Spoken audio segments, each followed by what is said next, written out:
I guess I have some for news for you, so let's get it started. So first off, we got some weird one. In my last sentence of this video, I said folks will see Liam Cohen took himself out of the running for the Jaguars head coach in opening. Then they fired their GM Trent Baalke, and then he changed his mind. And then literally, like all within like 24 hours, he became the Jaguars head coach. So yeah, there's that. So yeah, so we'll just get started how it started all. Obviously, what they was involved in it because this is where he didn't fit all. Yeah, all started when they fired Doug Pearson, and then they retained their GM Jim Falke. The rest of this interests Ben Johnson and Cohen. Obviously, Johnson's now the Bears head coach, but neither of them won there because of Bulky. Because nobody thinks he's a good GM other than Quant, their owner. And then the Buccaneers offered to make Cohen one of the highest paid OCs in the league, but prohibited him from taking another interview with the Jags. He agrees to the deal to remain in Tampa, and Robert Saleh becomes a favorite for the Jags head coaching job.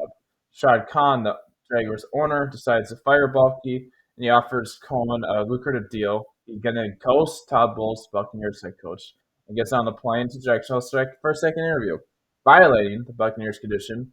Bowles finally gets in contact with him at 5 p.m. who says he's at a doctor's office with his sixth child. But bigger than Mr. Somali to circle back to Jacksonville. So yeah, a lot of things happening there. Yeah.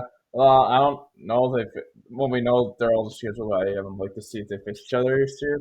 But if they do, that'd be kind of funny. Just like, yes, it's one thing. It's cornier to leave for another team as their head coach. That happens every year. But to say you're coming back and like the next day leave, like that's I haven't heard. I can't remember last any time that happened before. So yeah.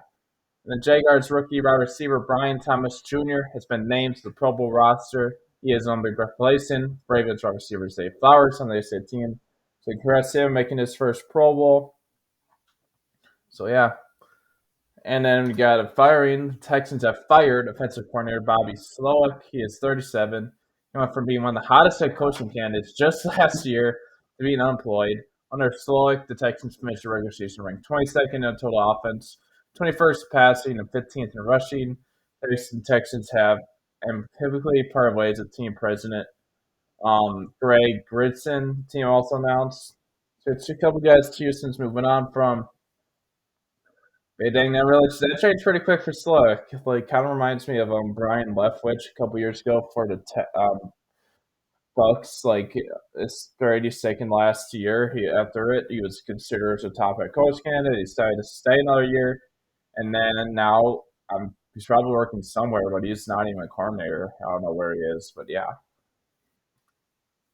An Ohio State wide receiver Emeka Obuka has officially declared for the 2025 NFL Draft. He's 6'1", 205 pounds. He's caught 81 passes for 1,011 receiving yards and 10 touchdowns and 16 total games this year. So he'll probably be mid to late first round pick. He decided to stay another year to try and get a championship with Ohio State because it could have been a late first rounder last year maybe, and it worked out for him because he won it. And then another Ohio State guy is gone too. Ohio State running back Quishon Junkins will forego his senior season and entered the 2025 NFL Draft. He's 6 foot, 219 pounds. He rushed for 1,060 yards on 194 carries. Has a 5.5 yards per carry, 14 touchdowns with 22 catches for 161 receiving yards and 2 receiving touchdowns. 16 games this season. He had a good year. We'll see where he gets drafted just because this running back cast is really good, so it's going to be tough for him to be drafted highly. Yeah, either way, he's going. And then the Raiders are hiring former Seahawks head coach Pete Carroll as their next head coach. The Raiders are signing him to a 3-year deal that includes a fourth-year team option if it goes well. So we'll see. Not really big surprise. Carroll took a job. Not like he's back in the league already. It's just a surprise. He wanted to go to the Raiders. Maybe he just wanted to get a head coaching job, and nobody else wanted him this season. Just because, like, yes, he got a job, but the Raiders aren't that good. They're not good. Like, it's gonna be a while until they can compete, most likely, unless Carroll just turns around super quick. It can happen, but either way, not very likely it's gonna be quick because they do not have a lot of good talent. They have a couple of good players, but not a lot. Either way, he's our new head coach. We'll see what happens there.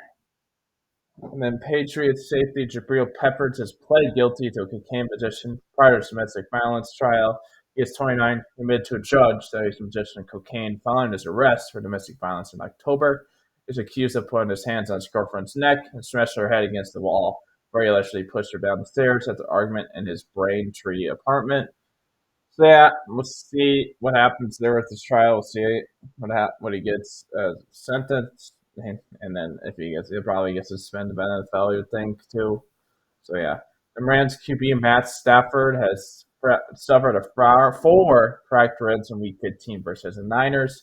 Played in the regular season with injury, and he looked good. Like he helped the Bucks get a playoff win. Kept a lot. He helped it close most part against the Eagles. So yeah.